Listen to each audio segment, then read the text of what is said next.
Yeah, I would too. To abort children up to the 9th month, castrate little boys, and call them little girls. Mutilate little girls and cut off their breasts and give them puberty blockers. Look at what they've done to us. Look at what they've done to us.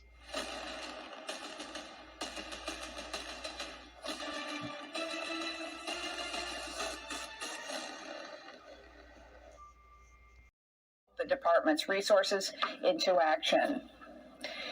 Staying with California. That's right. Just leave it in the middle of everything in somebody else's way.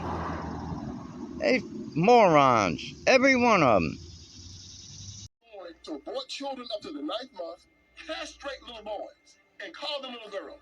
Mutilate little girls and cut off their breasts and give them puberty blockers. Look at what they've done to us.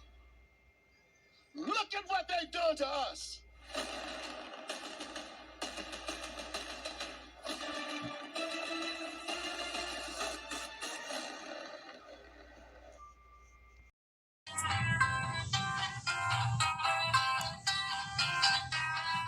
Afternoon.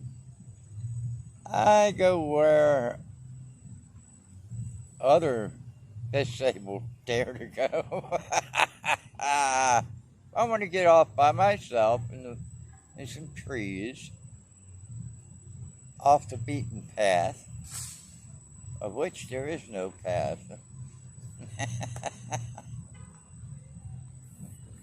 With us down in D.C., we're feminists, we're pro-abortionists. We want to run Donald Trump out of the White House. And my daughter very, very respectfully looked at the lady and said, ma'am, I'm a Christian. I'm not a liberal. I voted for Trump. I vote my values. And I said to myself, wow, why can't more Christians just say that? You know, I was so pleased with her that she stood up for herself. And I understand that when the Democrats ask a Christian to vote for them, they're asking that Christian to go to hell for them. Because they're asking them to vote to kill children up to the 9th month. They're asking them to sexually groom children, castrate little boys and call them little girls, and cut off the breast little girls and call them little boys. Trap children in failing schools and disarm people in war zones and allow sex trafficking. And I wanted to write this documentary to let Christians understand the Democrat Party could not sustain itself without the Christian vote in this capacity. You voting for this party in this capacity is actually putting your soul in jeopardy, and according to our religion.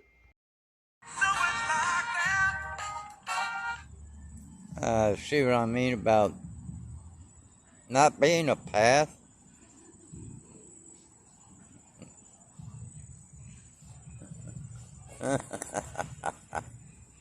There's a belt line down there. See the people?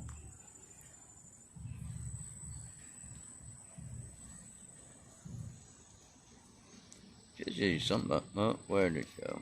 Where'd they go?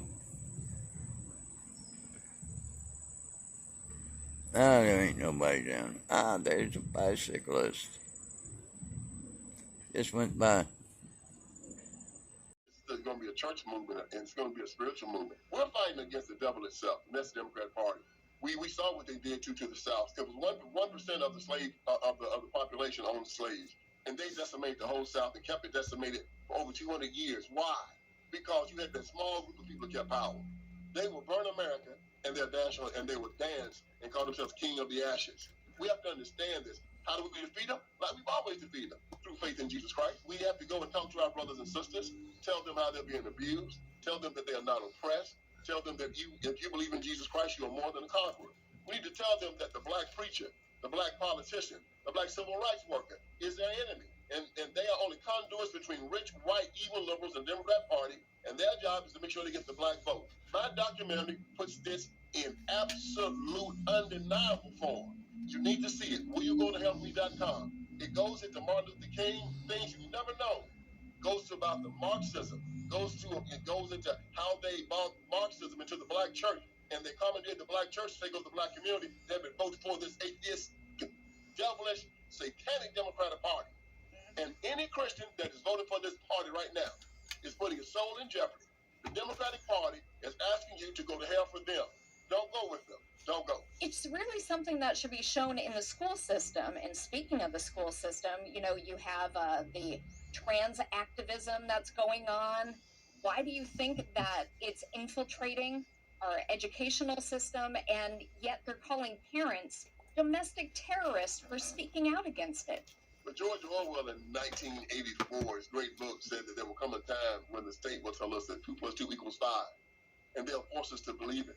But it was inevitable because their ideology is so ironic that it will inevitably have to lead to their crazy conclusion. When you say that all thought is subjective and there's no objective thought, it leads into chaos and insanity. Look, we have a bottom. That's Jesus Christ. He tells us how to live our lives. He tells us how to treat one another, how to love one another. But the left has no bottom. They'll go until the whole thing explodes. We don't have to worry about anything, y'all. We're going to be fine. We know how to treat one another. We buy our homes. We have our property. We love our children. We have children and grandchildren. The left kills their children. They destroy their own property. They sexually groom their children and destroy their minds. They're high on dope, fighting, killing one another. It's a dystopia. All we got to do is sit back and watch them burn themselves. But we are supposed to go and tell the ones that want to listen, there's refuge over here. If you want it, come get it. But I'm not going to chase you down. Jesus said, go to them, and if they reject you, shake the dust off your feet. We are not to run these people down. You cannot help anyone that does not want to be helped. You cannot knowingly give somebody your permission and the power to commit murder and do not think you're not going to be held accountable. Amen. You will be held accountable. Amen. I agree. That's right.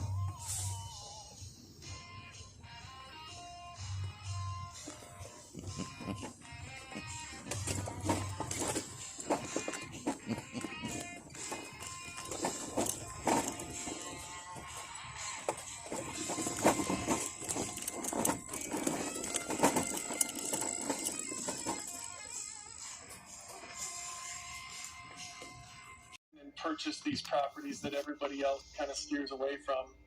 And we built a full vertical integration for the real estate company. So we have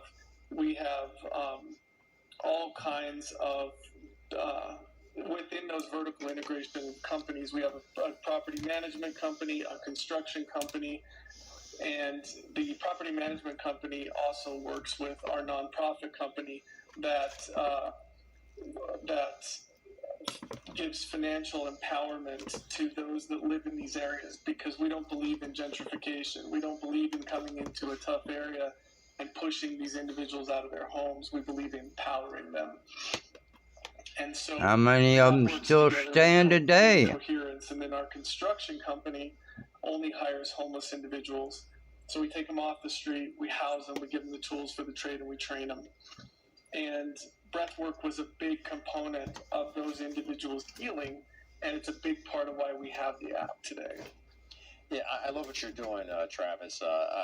I'm a witness to what took place in Ferguson, Missouri, having followed the story on the heels of what happened out there with the tragic situation.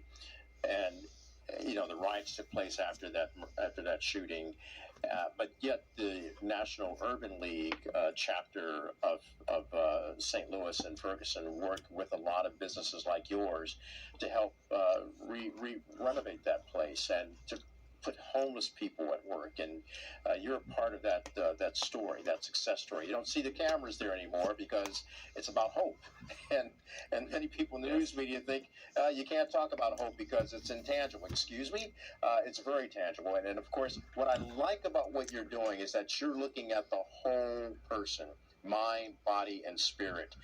So based on that, how fundamental is conscious capitalism and the breath and breathing? How fundamental is that as a part of America's hope? Kelly, I love your awareness, man. Thank you. So it all goes hand in hand. Awareness is the first stage of consciousness. Awareness is being aware of your surroundings. Consciousness is being aware of your internal state of being. So you have a heightened level of awareness, and you're obviously very in tune with your own consciousness, and you're asking great questions because of that.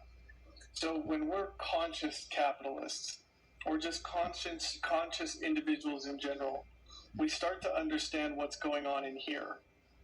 And this is what has been so neglected for so many years, is what's going on in here.